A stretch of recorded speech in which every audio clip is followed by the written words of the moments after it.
بسم اللہ الرحمن الرحیم۔ السلام علیکم اسٹوڈنٹس۔ جی آج کا جو ہمارا ٹاپک ہے وصال نبوی تفصیلی سوال، ٹھیک ہے۔ تفصیلی سوال میں جو ہے یہ آپ کی ساری ریڈنگ آئے گی، جو آپ نے ساری جو ہے اس کو ہر پیراگراف میں سے 2 یا 3 لائنیں جو ہیں آپ لوگوں نے یاد کرنی ہے، ٹھیک ہے۔ پیج نمبر 34 پہ آ جائیں۔ نبی کریم صلی اللہ علیہ وآلہ وسلم نے 10 ہجری کو فریضہ حج ادا فرمایا۔ ماہ سفر کے آخری ایام میں بقیع غرقد کیا ہے؟ مسجد نبوی کے مشرق میں واقع ہے، اہل مدینہ کا قبرستان ہے جسے جنت البقیع بھی کہا جاتا ہے۔ اس کی واپسی پر آپ کی طبیعت جو ہے وہ بہت ناساز ہو گئی، یعنی آپ بہت زیادہ جو ہے بیمار ہو گئے۔ نبی کریم بیماری کے ایام میں ازواج مطہرات کے گھروں میں آتے جاتے رہتے۔ سیدہ ممونہ کے گھر آپ کی تکلیف بہت زیادہ بڑھ گئی۔ آپ ازواج مطہرات کی اجازت سے حضرت عائشہ کے مستقل طور پر جو ہے وہ منتقل ہو گئے۔ نبی کریم کی وفات سے 4 دن پہلے آپ نے مغرب کی نماز پڑھائی، لیکن عشاء کے وقت مرض جو ہے وہ شدت اختیار کر گیا۔ آپ نماز کی امامت کے لیے مسجد تشریف نہ لا سکے۔ نبی کریم نے حکم دیا کہ حضرت ابوبکر صدیق رضی اللہ تعالیٰ عنہ سے کہو کہ نماز پڑھائیں۔ چنانچہ حضرت ابوبکر صدیق نے امامت کے جو ہے وہ فرائض ادا کیے۔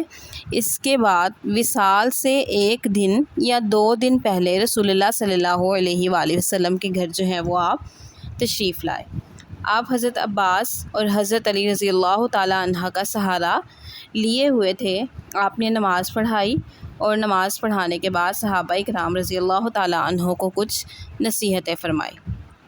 وصال سے 1 دن پہلے آپ نے تمام غلام آزاد کر دیے۔ آپ کے پاس چند دینار تھے، وہ صدقہ فرما دیے اور فرمایا میرا ورثہ دینار کی شکل میں تقسیم نہیں ہوگا، ٹھیک ہے۔ میں اپنی بیویوں کو خرچہ اور اپنے عاملوں کی اجرت کے بعد جو کچھ چھوڑا ہے وہ سب جو ہے وہ صدقہ ہے، ٹھیک ہے۔ یعنی آپ نے وراثت کے لیے کوئی بھی چیز جو ہے وہ نہیں چھوڑی، صرف اپنی بیویوں کے خرچہ اور اپنے عاملوں کی اجرت کے بعد جو کچھ چھوڑا وہ سب آپ نے صدقہ کر دیا۔ نبی صلی اللہ علیہ وسلم نے جنگی ساز و سامان وغیرہ مسلمانوں کو ہبہ فرما دیا، یعنی تحفہ دے دیا۔ آپ کے بعد خلفاء انہیں بطور تبرک استعمال کرتے رہے اور یہ چیزیں ایک دوسرے تک منتقل ہوتی گئیں، ٹھیک ہے۔ یہ جو ابھی ہم نے ریڈ کیا ہے اس میں سے جو ہے آپ لوگوں نے چند لائنوں کو جو ہے وہ بنا کر چند لائنیں جو ہیں اندر سے اس کی مین وہ آپ لوگوں نے یاد کرنی ہے۔ اس کے بعد جو ہے وصال والا جو ہے یہ آپ نے تھوڑا اس کو تفصیلاً بتانا ہے کہ وصال کے دن صبح کی نماز کے وقت آپ نے اچانک حضرت عائشہ رضی اللہ تعالیٰ عنہ کے حجرے سے پردہ اٹھایا، صحابہ کا نام کو نماز پڑھتے دیکھا تو خوش ہو کر مسکرائے۔ حضرت ابوبکر صدیق کی امامت کروا رہے تھے، وہ آپ کے مصلی پر جگہ دینے کے لیے دوران نماز ہی پیچھے ہٹنے لگے تو آپ نے دست یعنی ہاتھ مبارک سے اشارہ فرمایا کہ نماز جاری رکھو، پھر پردہ گرا دیا۔ فجر کی نماز کے بعد اپنی لخت جگر حضرت فاطمہ کو بلوایا اور پھر کان میں 2 مرتبہ کچھ فرمایا۔ ایک دفعہ تو آپ رونے لگی اور دوسری دفعہ جو ہے وہ آپ مسکرانے لگی۔ بعد میں آپ سے پوچھا گیا تو آپ نے پہلی دفعہ فرمایا اس بیماری میں میرا وصال ہوگا تو میں رونے لگی، پھر آپ نے فرمایا مت رو، میرے اہل بیت میں تم سب سے پہلے جو ہے وہ مجھ سے ملو گی۔ اس بات پر جو ہے آپ مسکرانے لگی۔ حضرت فاطمہ تأسف بھرے لہجے میں کہنے لگی، ٹھیک ہے۔ تأسف جو ہے وہ حسرت کو کہتے ہیں، یا مطلب دکھ بھرے لہجے میں، تکلیف بھرے لہجے میں کہنے لگی، ہائے میرے بابا کی تکلیفیں۔ آپ نے اس پر ان سے ارشاد فرمایا آج کے بعد تمہارے بابا کو کوئی تکلیف نہیں ہوگی۔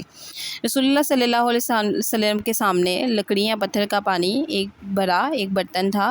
آپ بار بار اپنے دست یعنی ہاتھ مبارک پانی میں ڈالتے، چہرے پر ملتے اور فرماتے لا الہ الا اللہ، بلا شبہ موت کی بڑی سختیاں ہیں۔ اسی دن حضرت اسامہ زید رضی اللہ تعالیٰ عنہ حاضر خدمت ہوئے۔ آپ صلی اللہ علیہ وسلم نے ان کے لیے اشارے سے دعا فرمائی۔ نبی نے اپنی بیماری کے ان ایام میں متعدد بار یعنی کئی بار صحابہ سے مخاطب ہوئے اور انہیں مختلف وصیتیں فرمائی۔ انصار کے ساتھ حسن سلوک کی وصیت فرمائی اور فرمایا کہ وہ میرے قلب و جگر ہیں، قلب دل کو کہتے ہیں، انہیں اپنی ذمہ داری پوری کی اور ان کے حقوق رہ گئے، ٹھیک ہے۔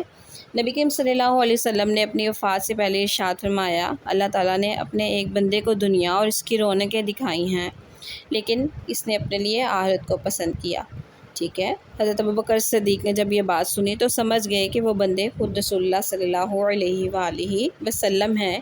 یہ سن کر حضرت ابوبکر صدیق رونے لگے۔ لوگوں نے حیران ہو کر ان کی طرف دیکھا کیونکہ لوگ اس جملے کی گہرائی کو نہیں سمجھ سکے۔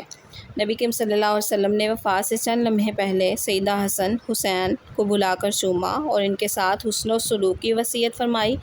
پھر صحابہ کرام کو نماز کی حفاظت اور زیر دست افراد سے حسن و سلوک کی وصیت فرمائی۔ جب آپ کے آخری لمحات کا آغاز ہوا تو اس وقت سر مبارک حضرت عائشہ صدیقہ کی گود میں تھا۔ آپ کے بھائی حضرت عبد الرحمن بن ابی بکر ہاتھ میں مسواک لیے حاضر ہوئے۔ حضرت عائشہ رضی اللہ تعالی عنہ نے مسواک کو نرم کیا، آپ نے مسواک فرمائی اور چھت کی طرف دیکھ کر انگلی کھڑی کی تو آپ کے آخری الفاظ تھے اللہم بارک بالرفیق الاعلی، اے اللہ مجھے بلند مرتبہ رفیق سے ملا دے۔ یہ الفاظ آپ نے 3 مرتبہ دہرائے اور آپ کا ہاتھ مبارک جھک گیا۔ جس وقت آپ اس دنیا سے تشریف لے گئے تو چاش کا وقت تھا۔ ٹھیک ہے، اس کے بعد آپ یہ لائن کر لیں کہ آپ کی وصیت کے مطابق آپ کو غسل دیا گیا۔ اس کے بعد نمبر 4 پہ آپ کا کویشچن ہے، آپ کا جنازہ باقاعدہ جماعتی شکل نہیں بلکہ لوگ گروہ در گروہ آپ کی نماز جنازہ ادا کرتے رہے۔ ٹھیک ہے، اور حضرت طلحہ نے آپ کی قبر مبارک جو ہے وہ تیار کی۔ لحد میں اتارنے کا شرف حضرت علی رضی اللہ تعالیٰ عنہ، عباس، کشم بن عباس اور حضرت فضل بن عباس کو حاصل ہوا۔ ٹھیک ہے۔